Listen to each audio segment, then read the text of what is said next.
government of Benin did not allow a French journalist to confirm if there is a French military base in their place to confirm or reaffirm to what Captain Ibrahim Traoré said, that there is a proof. He has an evidence that there is a French military base there in Benin. And now a journalist came to confirm that. You denied him access. Why would you do that if actually nothing is fishy? Let's listen to this. Cette fois-ci à un mur, car contrairement aux déclarations du porte-parole du gouvernement béninois, invitant la presse internationale à venir enquêter sur ce qu'il appelle les accusations portées contre son pays, la presse française a été tournée cette fois-ci en bourrique.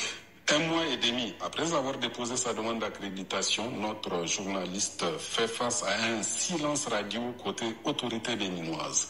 Comme réponse, c'est un refus qui ne veut pas dire son nom qui lui est adressé. Qu'une puissance étrangère pourrait se servir du Bénin pour tenter à minima de surveiller le territoire nigérien. Je parle bien sûr de la France, mais aussi des États-Unis, qui viennent d'être chassés du Niger et cherchent à installer des bases militaires en Côte d'Ivoire ou au Bénin. Et quelle est la réalité de cette présence militaire française qui suscite tant de fantasmes? J'ai donc décidé d'aller enquêter sur place au Bénin, encouragé par les propos du porte-parole du gouvernement local, Wilfried Léon Mbedji. Ils n'ont qu'à venir, on va les faire visiter le Bénin, depuis Cotonou jusqu'à Malanville, en passant par tous les coins, les axes frontaliers, et ils viendront regarder ici, il y a une base ici. Une base militaire, c'est pas une aiguille dans une botte de foin quand même. C'est pas une aiguille dans une botte de foin. Le 27 mai dernier, j'ai fait les choses bien et j'ai demandé une autorisation de reportage à la HAC béninoise, l'organe en charge de l'accréditation des journalistes étrangers. Première surprise, son secrétaire général m'a reçu assez froidement en disant que ma demande allait être examinée de près par le président en raison, je cite, d'un précédent fâcheux. Ma vidéo dans le Nord sur les soldats français à Kandji n'avait visiblement pas plu aux autorités béninoises. Mais je me disais qu'avec les propos rassurants du porte-parole du gouvernement, j'allais pouvoir visiter le Bénin, de Cotonou à Malanville, et faire mon travail de journaliste en toute liberté. Eh bien, figurez-vous que je me suis bien planté. 1 mois et demi après ma demande, j'attends toujours mon accréditation, qui ne m'a pas été refusée officiellement, mais qui a été ajournée pour des motifs plus farfelus les uns que les autres. D'abord, parce que le président de la HAC était en voyage. Ensuite, parce qu'il y avait des élections internes à la HAC. Et enfin, parce qu'une commission spéciale devait examiner ma demande d'accréditation. Commission qui n'existe pas dans le règlement intérieur de la HAC et qui semble avoir été inventée juste pour mes beaux yeux.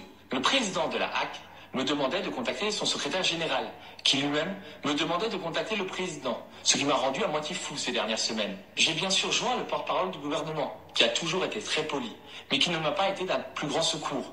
Lui aussi m'a recommandé de relancer le président de la HAC, qui me renvoyait vers son secrétaire général, qui lui-même m'a renvoyé vers... Bref, très clairement, on voulait me dire non sans me dire non. On n'a pas eu le courage de me refuser l'accréditation. Alors, les autorités béninoises ont louvoyé, comme toute bonne dictature qui ne s'assume pas. L'ambassade de France au Bénin doit aussi être contente de ne pas m'avoir dans les pattes. D'ailleurs, une nouvelle ambassadrice va arriver prochainement dans le pays. Il s'agit de Nadège Choua, qui a directement travaillé à la cellule diplomatique de l'Élysée. Je ne viendrai donc pas enquêter au Bénin, car je sais que j'y serai immédiatement arrêté et expulsé, ou tout du moins empêché de faire mon métier. Je ne pourrai donc pas avoir des preuves tangibles sur cette coopération militaire franco-béninoise qui a beaucoup à cacher. Les sources dignes de foi et recoupées par mes soins m'ont indiqué que l'avion de renseignement, financé par l'Union européenne, était aujourd'hui basé sur l'aéroport de Tourou, près de Parakou, au centre du pays.